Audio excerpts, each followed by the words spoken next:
Hey, welcome back to the channel. Today we're continuing the journey that we've already begun in mastering the fretboard and playing more melodically and interestingly over the 3-chord blues by learning all of our dominant 7 arpeggios up and down the fretboard. Today we're using position 2.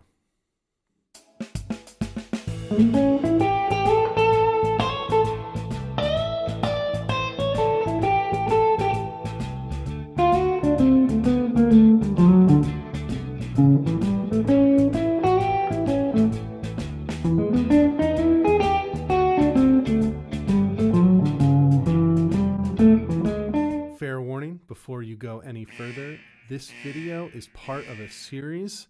This is not the first video in the series. So if you want to learn your blues arpeggios, memorize the fretboard with them, and play better over a 3-chord blues, and you want to start from the beginning, position 1 on the neck, navigate yourself using this card up here or the link in the description to the beginning of the series. If you know where you are and you're in the right place, let's keep moving forward. All right, so let's get into it. You know the format, same as last time. We're going to learn the arpeggio shapes on a lower set of strings, usually between the low E and the G at the highest. And then we're going to learn the same arpeggio shape on a higher pitch string set. Usually our lowest pitch string for that would be the D. And of course, we're going to go all the way up to the high E.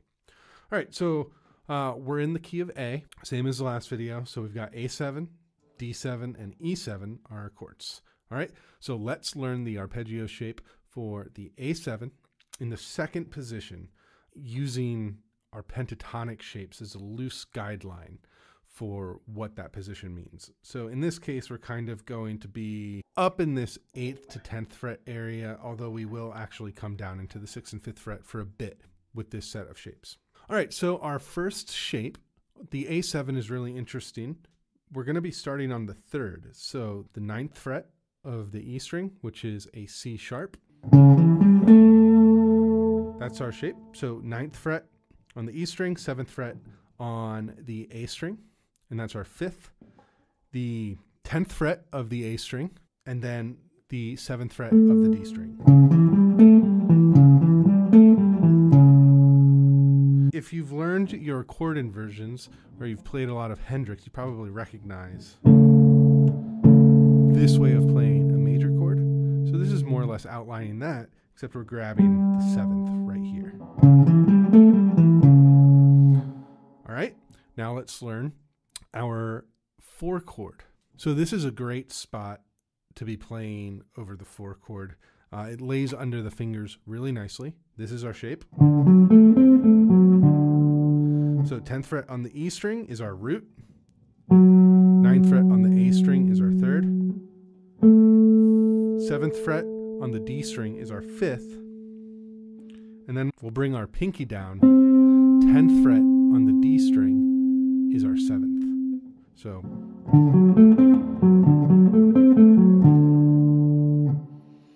all right, and for the 5 chord on the lower string set, we're going to be using a shape that we played in first position. If you remember, we played the D down here last time. Now we're playing it here. And you could, I said in the video that you could just move it up 2 frets, but that was actually getting us more into higher up the neck when we wanted to stay here, or excuse me, in position 1. Well, now we're in position 2, so we're going to use that exact shape for E7. So middle finger on the 7th fret of the A string. It's your root. Then your 3rd is on the 6th fret of the D string. Your 5th is on the 9th fret of the D string. And your 7th is on the 7th fret of the G string. All right?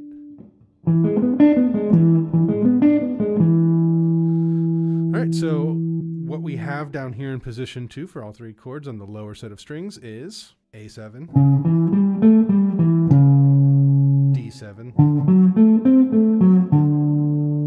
E7. Let's play with those over a backing track. I'm going to play it one time through, relatively straightforward, and on the second chorus I'll try to add a little bit more musicality. You've got to listen to these with the understanding that when we're limiting ourselves to arpeggio shapes and to one spot on the fretboard, our ability to be musical is constrained quite a bit. So I'll give the same disclaimer that I've been giving, which is this isn't going to be the most exciting playing in the world, but it's an example of how you can practice and then practice incorporating a bit of musicality as well.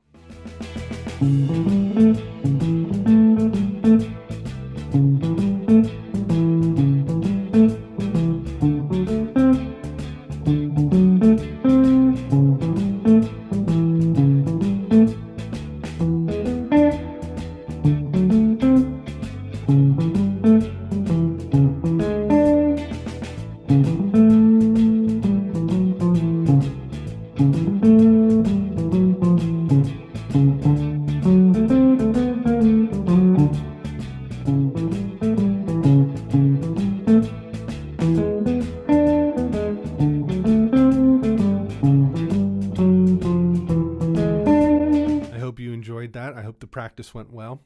Now, why don't we learn those same chords on the higher string set? So let's start with our A7. Now, this is going to be very close to where our E7 was.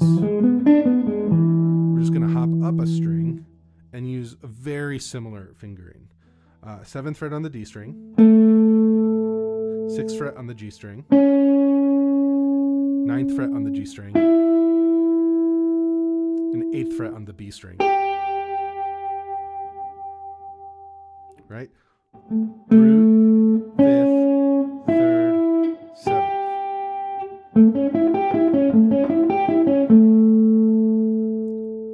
Right? So for our D, I mentioned that this all fit together really nicely in this shape. Our root is right here. 7th fret on the D string. And then 7th fret on the B string for the 3rd, F sharp, and then 10th fret on the B string, so just drop your pinky. We're going to get our 5th, and then 8th fret on the high E string is our 7th, a C. And then if we want to grab the octave to cap it, it's just right here.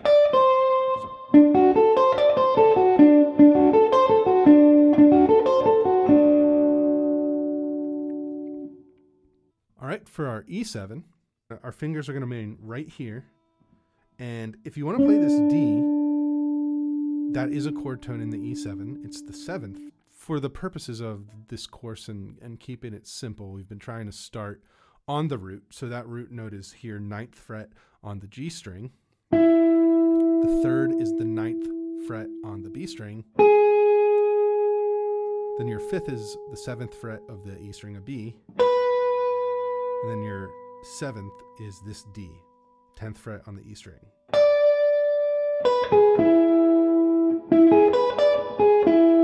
All right, so the shapes that we have on the upper string set are A7, D7, E7. All right, so same thing. Let's practice playing those over a backing track.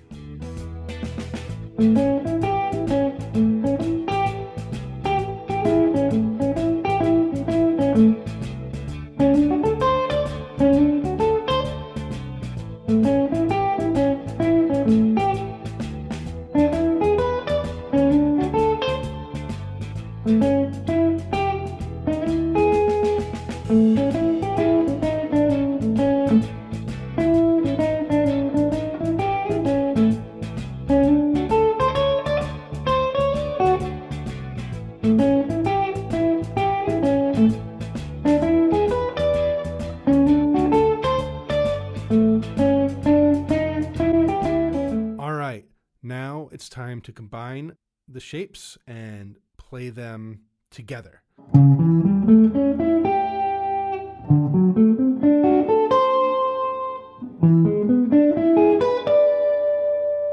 All right, let's do that over the backing track as well.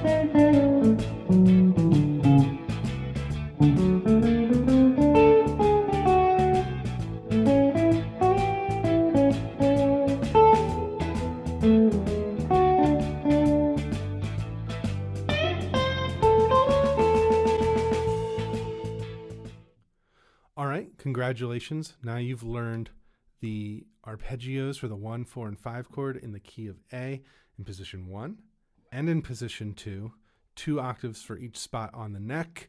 And all of a sudden, you're covering a lot of ground on the fretboard where you don't have to worry about getting lost. There's always a chord tone nearby to be a life raft in a moment of panic for you. Although you won't have those moments of panic the more that you practice this. So looking forward to seeing you next time for these arpeggio shapes further up the neck in position 3. If this was helpful for you, of course, I hope that you will hit the like or give me a subscribe for more content about the guitar, blues guitar, music theory, etc. Thanks.